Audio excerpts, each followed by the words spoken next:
Iba sapagkat hindi biro ang pinag-uusapan natin.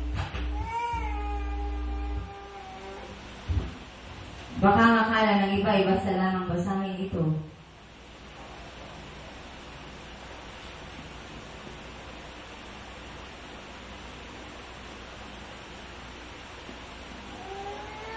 Kapag mayroong taong dumating sa buhay nyo, alamin nyo kung Antikristo yan.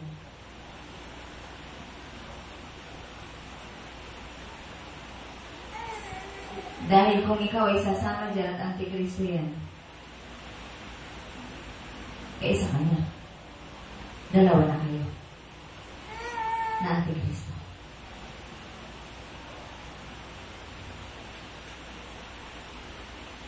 Kaya suriin niyo mabuti kung ano ang ginagawa dito. At kung mapatunayan niyo na totoo, gawin niyo ang magagawa niyo. Dali niyo ang mga mahal niyo sa buhay dito. Huwag kayong tatanggap-tanggap. Hindi sapat na kailangan ang dito. Hindi ba kayo nalulungkot sa kapahamakan ang sasabitin ng mga mahal niyo sa buhay? Masaya kayo na ligtas na kayo. Sila. Huwag niyo sabihin dahil nasa inyo ligtas na sila. Pero sa palagay niyo, walang parusa. Na matitikman ng taong gumagawa ng hindi ayon sa kalooban ng Diyos. Meron. Sapagkat fair ang Diyos. Kung ano ang gagawin mo, yun ang tatanggapin mo.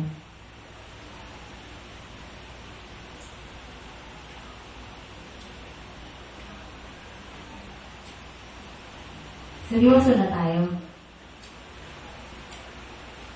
Wala na tayong plastika dito. Kilala mo si Jesus? Tinanggap mo siya? Gawin mo kung ano sinasabi ni Jesus. Love your enemy. Sino dito walang kaaway? Love your enemy. Pakainin mo ang kaaway mo. Tulungan mo kung may kailangan siya.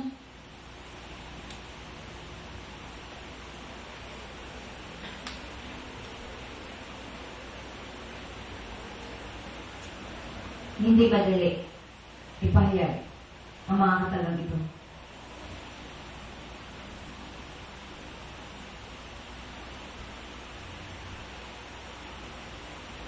Napakaraming tao ang wala sa pangangasiwa ni Jesus. Napakaraming tao ang binabaliwala si Jesus.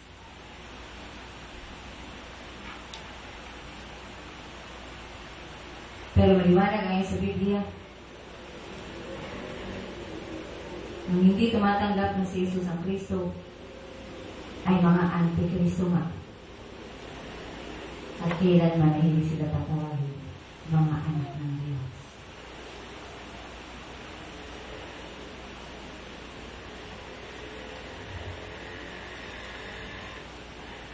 Kaya sa lahat ng may kaliwanagan na, panindigan mo yung liwanag mo. Patunayan mo si Jesus sa buhay mo na siya ang daan, katotohanan at buhay.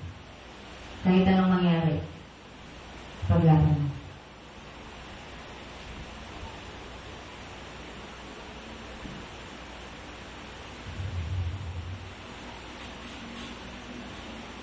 Sa lahat ng nandito na ngayon,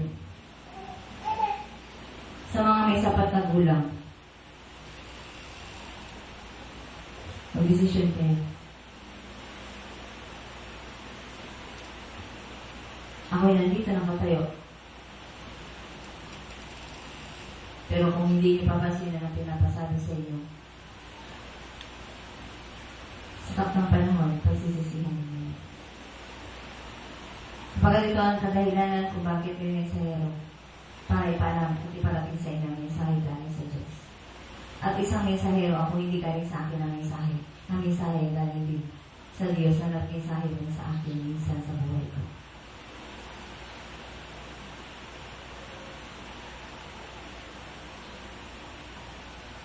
Kaya iwan nyo na ang mga maling gawa. Kaya sa mga wala sa kasalanan, makinig kayo. Pag-ingatan niyo yung magkasala. Kapag ang kasalanan niyo na makakapagpahiwalay sa relasyon sa Diyos. Makinig. May iiwasan ang kasalanan. Dahil alam mo na ang katotohanan. Kung ano ang totoo, yun lang ang gawin mo.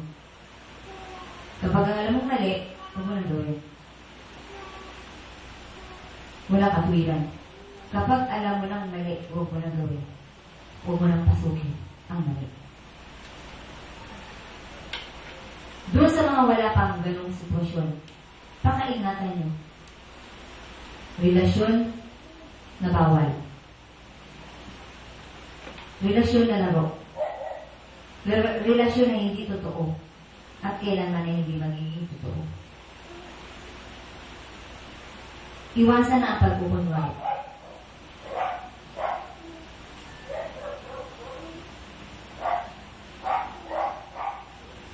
Kaya sa mga dalaga dito, dalhin niyo ang mga manindigaw niyo. Paalam niyo sa kanila, hanapin mo na nila si Jesus.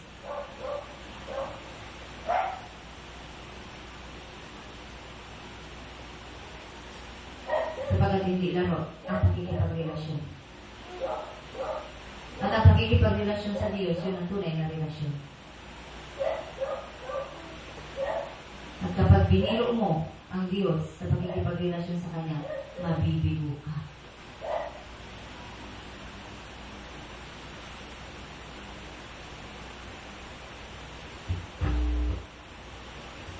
Kaya seryoso na tayo. Mga kabataan, alam niyo na ang dapat gawin. Magseryoso sa buhay. Si Jesus kasama niyo na. Si Jesus ang susundin, hindi ang mga sarili.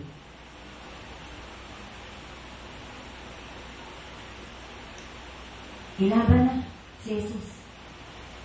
Ilaban siya sa mga hindi na nananalig kay Jesus. Kung sila ay pinaglalaban nila na si Jesus ay hindi nga totoong Diyos, na naging tao, paninindigan niya yun eh. Ikaw, anong paninindigan mo? Kung may paninindigan sila na si Jesus ay hindi tunay na Diyos, na si Jesus ay hindi naging tao lamang, kundi siya ay hindi siya naging tao, kundi siya ay tao lamang, paninindigan niya yun. Pero ikaw, na kilala mo si Jesus bilang isang Diyos na naging tao, panindigan mo. Mas panindigan mo. Kaya lahat na nandito, ang paninindigan ninyo, si Jesus ay naging tao. Si Jesus ay nagkatawang tao. Subalit si Jesus ay tunay na Diyos. At yun ang paninindigan mo rito. Purihin ang Diyos. Praise the Lord. Amen. Bawat tao ay may paninindigan kung ano ang alam mo at alam mo kung ano ang iyong mga katuwiran. Subalit kung wala kang alam, ano ang ipaglalaban mo? Kaya kayong lahat na inangalan dito, mayroon kayong alam. Kaya huwag nyo ipakita sa Diyos na hindi nyo siya kayang ipaglaban. Sabagat kayo ay inaralan ng Diyos dito. At yung mga aral na tinanggap nyo dito, yun ang ipanglalaban mo.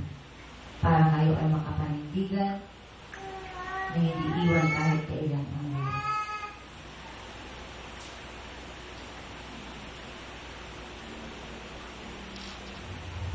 Doon sa mga nakailang balik na dito ng araw ng linggo, masaya ba kayo na nandito kayo pag linggo? Nananabik ba kayo na sana linggo na? O napipilitan lang sapagkat nakakahiya naman? Pilit na pilit ihakbang ang mga paa. Para sa inyo yung ginagawa niyo, hindi para sa akin. Kayo pa lang, kayo ang umuukay pa lamang ng kayamanan niyo. Sasawaan niyo ng kaagad. Si Jesus ay malalim. Hindi maunawaan. Kaya umuukay kayo dito ng kaalaman tungkol sa Kanya. Pero kung hihinto kayo, anong matututunan niyo?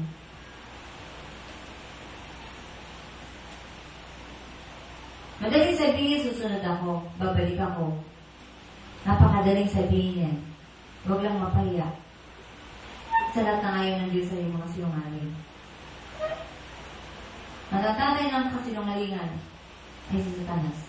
Ang Diablo, ang ama ng kasinungalingan. Kaya para hindi kayo maging anak ng Diablo, huwag kayo magsinungaling. Katotohanan lamang ang iyong bibitawan.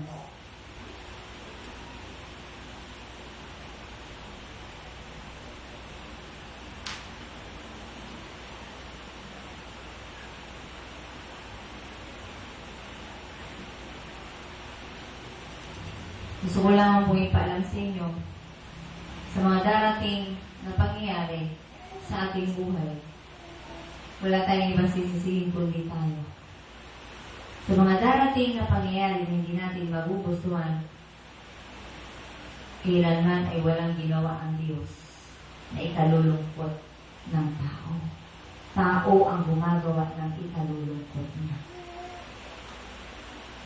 Sapagat ang tao pinasasaya ang Diyos, pasasayahin din siya ng Diyos. Kahit ka nahihirapan at nasasaktan, mararamdaman mo sa ilalim ng puso at kalooban mo masaya ka. Kahit lumuluha ang iyong mga mata, sapagkat nasasaktan ka, sa ilalim ng puso mo, mayroong kasiyahan ka pa rin madarama sa pagsunod at pananalig kay Jesus.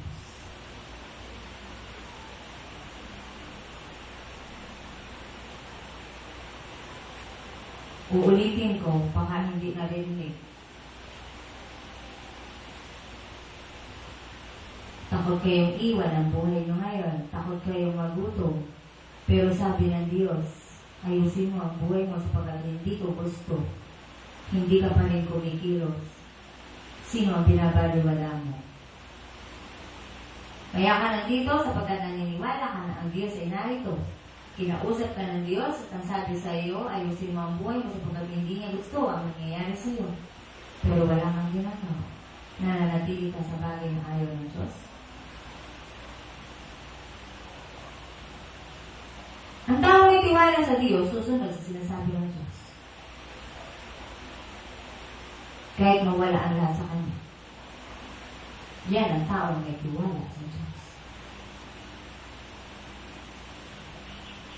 Ngayon di ka makapag-aral. Ano ikalulungkot mo? Nasa iyo na ang Diyos. Nahigit pa sa anong mangyaman dito sa mundo. Anong ikalulungkot mo kung mawala man ang meron ka ngayon na nakakapagpasaya sa iyo? Kung alam mo na ang Diyos ay nasa iyo na. Hindi ka manghihinayang sa mawawala sa iyo na kahit ano. Kapalit ng pagsunod kay Jesus na wala ang lahat na meron ka, anong ikalulungkot mo? Mas pinili mo ang Diyos sundin, kaya nawala ang lahat na meron ka, magala ka pa rin. At dapat ka lang talagang magala ka. Kapag nagkaroon ka ng tamang desisyon sa buhay mo, na piliin ang Diyos.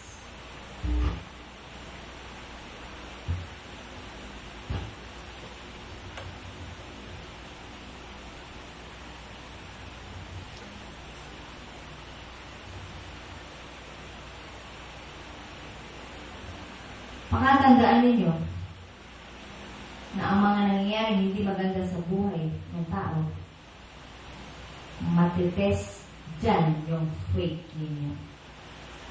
Nawalan ka ng pera, hindi ka pupunta sa gawain kasi wala kang pera. Nawalan ka ng trabaho, hindi ka pupunta kasi nagtampo ka. Nawala ang trabaho, nawala ang pera.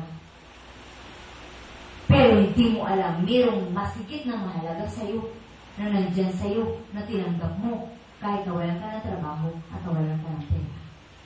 Hindi mo ba nakita si Jesus na nasa iyo ng buhay, na pinaka-mahalaga sa lahat? Palibang sa hindi mo nakikita si Jesus dahil si Jesus ay Espiritu. Pero ka, darating ang araw makikita mo ng mukhaan ng Diyos.